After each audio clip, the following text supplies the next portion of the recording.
In the mystical kingdom of Raverna, Queen Tasha ruled with grace and magic, but danger lurked close to her throne. Her jealous brother, consumed by envy, vowed to eliminate her unborn heir and seize the crown for himself. Sensing the threat, the queen knew she needed help, not from the ocean, but from the human world. And that's how Cordelia, a simple young woman with a kind heart, became part of a story that would change her life forever. A story of sacrifice, betrayal, love, and an unforgettable promise. You don't want to miss this, stay tuned. Once upon a time, in the Raverna kingdom of the ocean, Queen Tasha ruled with grace and power. She possessed magical abilities, for it was said that every royal born in Raverna inherited magical powers. Despite her strength, Queen Tasha was a peaceful and kind ruler, deeply loved by her loyal subjects, all except her younger brother, Prince Ben. Prince Ben was consumed by jealousy. He could not stand to see his sister on the throne. "I am not happy," he often muttered to himself. "I should be the king of this great kingdom, not my sister. I am a man, and men are born to rule. If only I could dethrone her and claim the throne for myself." One day, unable to keep his feelings bottled up any longer, Prince Ben went to see Queen Tasha, who was heavily pregnant at the time. "Tasha, I need to speak with you," he said. "Go ahead, my brother, what is it?" Queen Tasha replied warmly. "I want you to step down," he said boldly. "Let me take over the throne as a man. This kingdom needs a king, not a queen, not a woman." Queen Tasha looked at him calmly and answered, "Ben, my brother, from the history of this great kingdom, no man has ever sat on this throne. After my reign, my daughter will succeed me. It has been this way for ages." "And what if you give birth to a baby boy?" Ben challenged. "That is not possible," Tasha replied firmly. "Every firstborn child of every queen of Raverna has always been a girl. It has been so for generations." Hearing this only deepened Prince Ben's anger. His eyes narrowed and he hissed through clenched teeth. "I promise you, sister, if you give birth to a baby girl, I will eliminate her. Nothing will stop me from taking the throne from you." One bright morning, Queen Tasha called for the royal midwife. "After I give birth to my baby girl," she said in a low, serious tone, "you must hide her gender from my brother. Tell him I gave birth to a baby boy and that the boy did not survive." The midwife was shocked. "But my queen," she whispered, "why should you hide your baby's identity from your brother? What if he finds out later?" Queen Tasha's eyes hardened with determination. "Do as I have instructed," she replied firmly, "and leave the rest to me." The midwife bowed respectfully. "As you wish, my queen." Months passed, and at last, the day of the royal birth arrived. Queen Tasha gave birth to a beautiful, healthy baby girl. She cradled her daughter lovingly, whispering blessings into her tiny ears. But just as instructed, when Prince Ben came to hear the news, the midwife delivered the false story. "Your Highness," she announced solemnly, "the queen gave birth to a baby boy, but, sadly, he did not survive." Upon hearing this, Prince Ben smiled coldly, satisfied with the outcome. "At least there's no heir to threaten my claim," he muttered to himself. That evening, he even hosted a quiet celebration in his chambers, drinking and congratulating himself on what he believed was his impending rise to power. All the while, Queen Tasha held her daughter close, her heart set on protecting the child at all costs. Fearing for her daughter's safety, Queen Tasha secretly left the Raverna kingdom with her baby. She slipped into the river's depths and swam toward the human world. When she emerged from the water, she found herself in a small riverside village. At that moment, a young maiden was at the riverbank, filling her pot with water.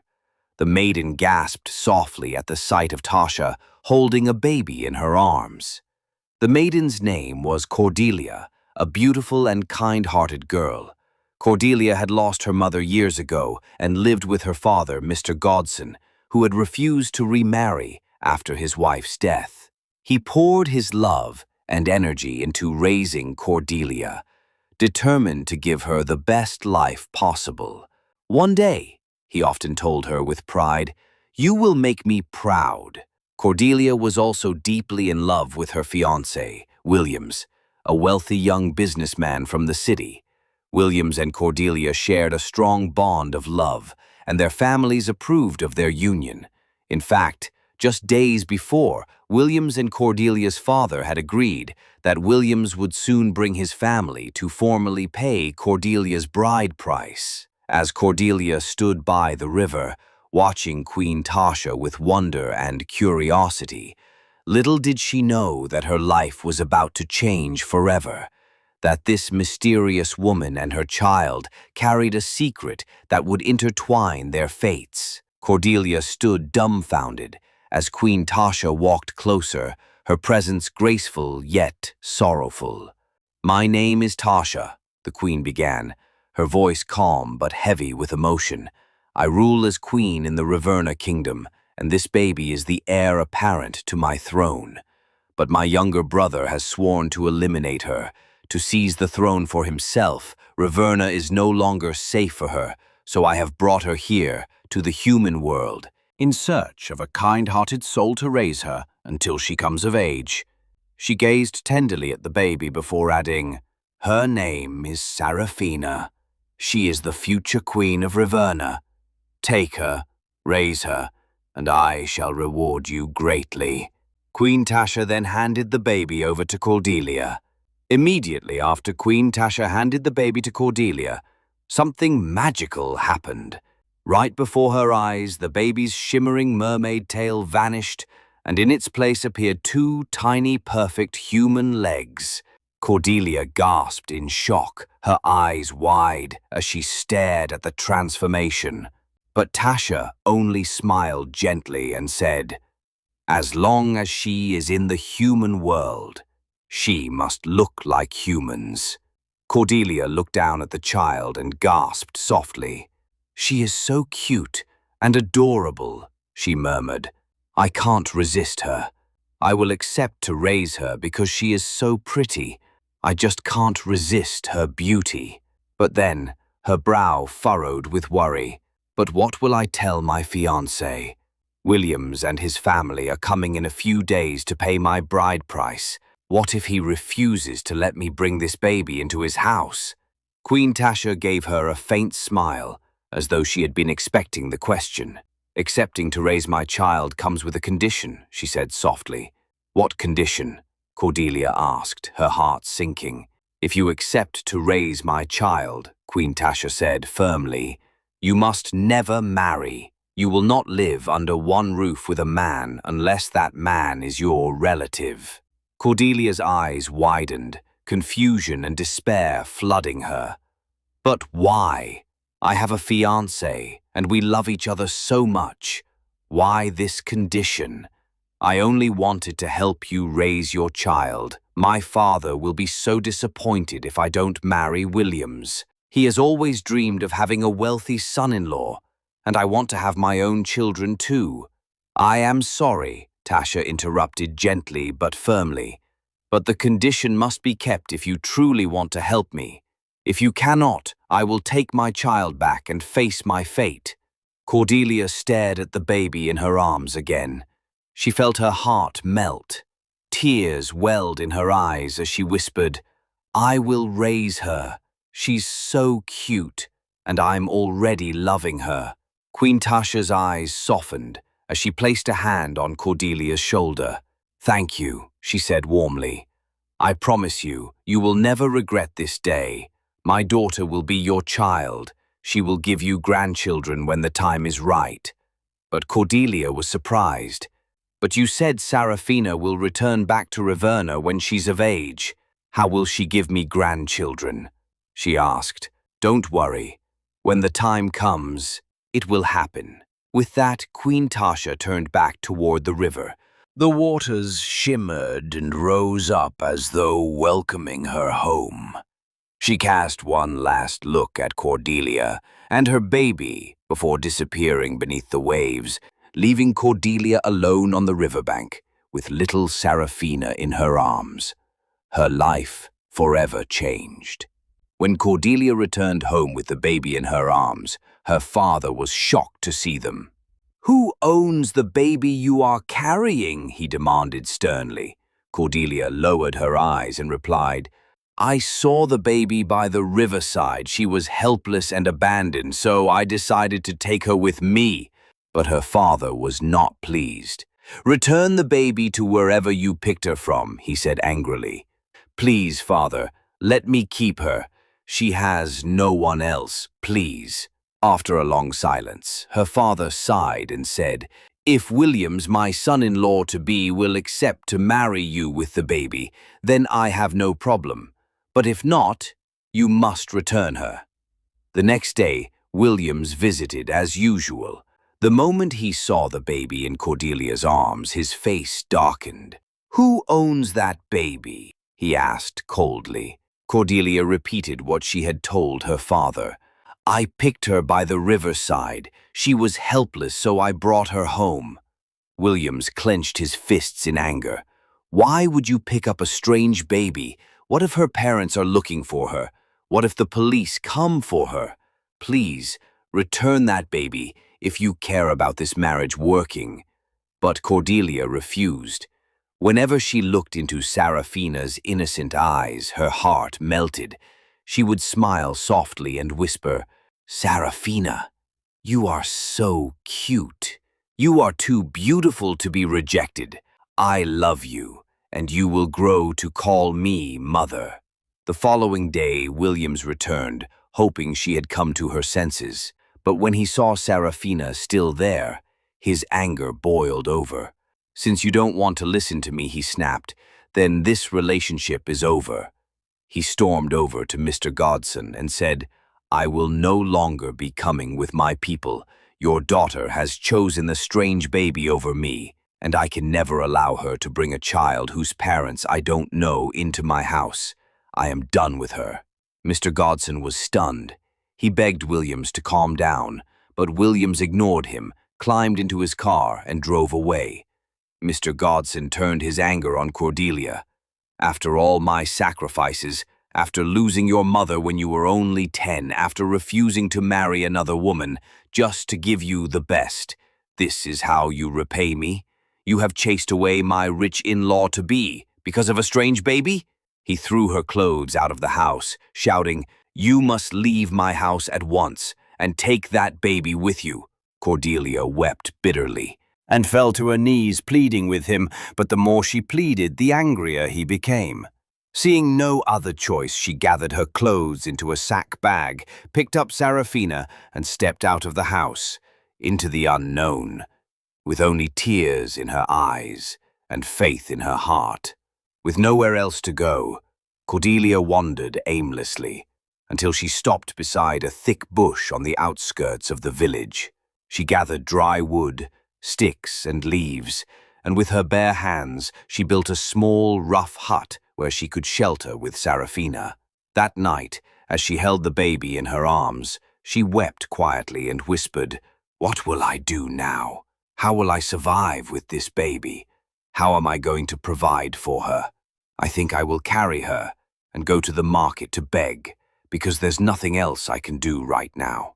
The next morning, she wrapped Seraphina in a cloth, tied her to her back, and went to the village market. Swallowing her pride, she began begging from stall to stall, asking strangers for food or money. Back in Ravenna, Queen Tasha stood before her magical mirror, watching everything unfold. Tears streamed down her face as she watched Cordelia, tired and humiliated, stretching out her hand for help while cradling Seraphina. "You are going through all this," Tasha whispered sadly, "all because you wanted to help me, to save my child from my brother's wickedness. You lost the place you called home, your father's love, your fiancé. You have reduced yourself to a beggar, all because of me."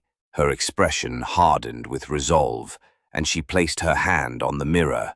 "For that," she vowed, You shall be blessed beyond your expectations."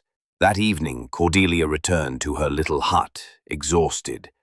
But as she stepped inside, her eyes widened in shock. On the floor lay a large bag, overflowing with gold coins and crisp notes. She froze, staring at it in disbelief. How? How did this get here? She wondered aloud. But then she looked down at Serafina, who lay cooing and smiling innocently in her arms, and her heart softened. Maybe this is a blessing from Serafina's mother, Queen Tasha, Cordelia thought, a smile finally forming on her tired face. Hugging the bag to her chest, she whispered, thank you so much." And for the first time in days, hope flickered in Cordelia's heart as she imagined a better life for herself and the little princess she had grown to love like her own. The next day, Cordelia packed what little she had and left the small hut behind, determined to start over. She relocated to another town, far from those who had rejected her. With a bag of gold and money she had received, which, to her surprise, seemed to multiply every day, she bought a beautiful new mansion in a quiet neighborhood. Soon after, she opened a luxury boutique in the town's busiest street, selling fine clothes, shoes, and jewelry. The boutique quickly became the most popular in town, and Cordelia's wealth kept increasing beyond her imagination. She bought 2 sleek luxury cars and hired staffs to help her run the boutique. Her hard work and kind heart earned her respect in her new community. Meanwhile, Serafina began to grow into a beautiful little girl, full of life and charm. She started making friends in the neighborhood, and among her closest companions were 2 girls her age, Sandra and Celine. Sandra was the only child of her loving parents. Celine, on the other hand, was an orphan. She lived with her cruel stepmother, who often mistreated her and made her do all the chores at home. Despite her hardships, Celine was gentle and kind, and she quickly became attached to Serafina, who treated her like a sister. The 3 girls became inseparable, spending their days playing, laughing, and sharing their dreams of the future, though none of them knew that Serafina's future carried a magical destiny beyond anything they could imagine. One quiet afternoon, Cordelia sat alone in her mansion, deep in thought. Her mind wandered back to her father, the man who raised her single-handedly after her mother died. He refused to remarry because of the deep love he had for his late wife and his determination to give Cordelia the best life he could. "I forgive my father," she whispered to herself, tears gathering in her eyes. "He only sent me away because he believed I disappointed him by refusing to marry Williams. He thought my marriage with Williams would bring light into our family. Little did he know that my kind gesture toward a mermaid would turn me into a billionaire. He meant no harm. I forgive him." The next day, she made up her mind to see him. When she arrived at his modest home, her father was shocked to see her, and then overwhelmed with joy to see his only child standing at his door. He embraced her tightly, his voice trembling as he said, "I am so sorry, my child, for sending you away. I thought I was doing the best for you, but I see now that I was wrong. Please forgive me." Cordelia smiled softly, tears in her eyes. "It's okay, Father. I understand, and I forgive you. That is why I came." They sat together and talked for hours, catching up on all they had missed. Then, Cordelia made a surprising announcement. "Father," she said warmly, "I want to build you a house, a big and beautiful house. You are the best father in the world, and I want you to find a wife for yourself. You deserve happiness. I will sponsor your wedding." Her father was stunned, then overjoyed. He held her hands and blessed her repeatedly, thanking her for her kindness and forgiving heart. Within a few weeks, he met a kind woman who became his wife. Cordelia sponsored the entire wedding, sparing no expense, and even gave her father a huge sum of money to start a new life with his bride. A few months later, she fulfilled her promise completely, by building him a beautiful duplex, a shining symbol of love, forgiveness, and the blessings that come from doing good. Her father was proud of her beyond words, and Cordelia felt at peace, knowing she had healed the bond with the man who once doubted her. Serafina always pitied Celine, seeing how her stepmother constantly mistreated her. Many times, Serafina would secretly take Celine aside, giving her food, clothes, and even a little money to help her through her struggles. She always found ways to make Celine smile, saying kind and encouraging words that warmed her friend's heart. As for Serafina herself, she lacked nothing. Her mother, Cordelia, had become a billionaire through her ever-growing wealth. Their home was filled with peace, harmony, and love. But everything changed on the morning of Serafina's 18th birthday. That morning she woke up excited, ready to embrace adulthood.